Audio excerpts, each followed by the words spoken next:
Bah oui, avec Olivier, on s'est mis à chantonner parce qu'on aime bien cette petite musique qui nous met de bonne humeur. Il y a des matins comme ça. Les droits des consommateurs sont parfois mis en péril par des scandales alimentaires. On le sait, l'actualité nous l'a montré, j'allais dire presque chaque semaine. En tous les cas, depuis des mois, ça dure et ça fait la une des journaux. Alors, ça a été les œufs, le lait contaminé tout récemment. Pour nous défendre, il y a une ONG qui a décidé de défier les grands, j'allais dire les géants de l'agro-business. C'est ça ? C'est tout à fait ça. Elle s'appelle Foodwatch et elle a été créée en Allemagne en 2002. On sortait de la crise de la vache folle. Elle est en France depuis 4 ans et demi. C'était à peu près après le scandale de la viande de cheval.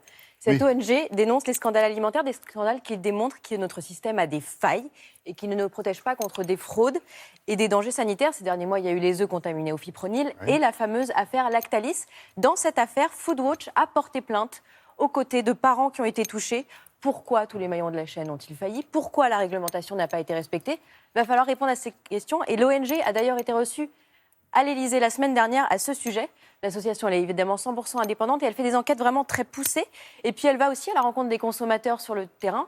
Et en échange, ces consommateurs, ils la contactent aussi quand ils voient des aberrations sur leurs étiquettes, sur les emballages de leurs produits. Pour faire bouger les choses, il faut un peu que chacun apporte sa petite pierre à l'édifice. Nous sommes allés rencontrer les équipes de Foodwatch dans leur bureau parisien.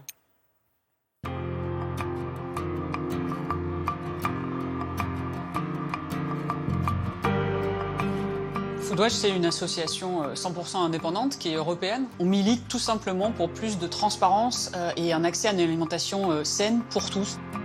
Concrètement, on développe un contre-pouvoir citoyen, ça veut dire qu'on mène des enquêtes, beaucoup.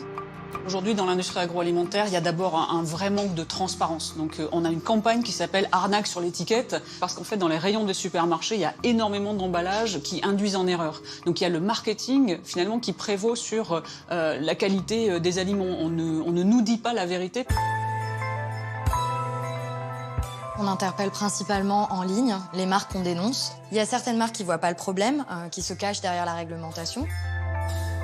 C'est le cas par exemple avec une poêlée de légumes rustiques surgelés qui contient des additifs controversés, où la marque nous a répondu effectivement reconnaître le problème, mais changer la recette dans 2 ans.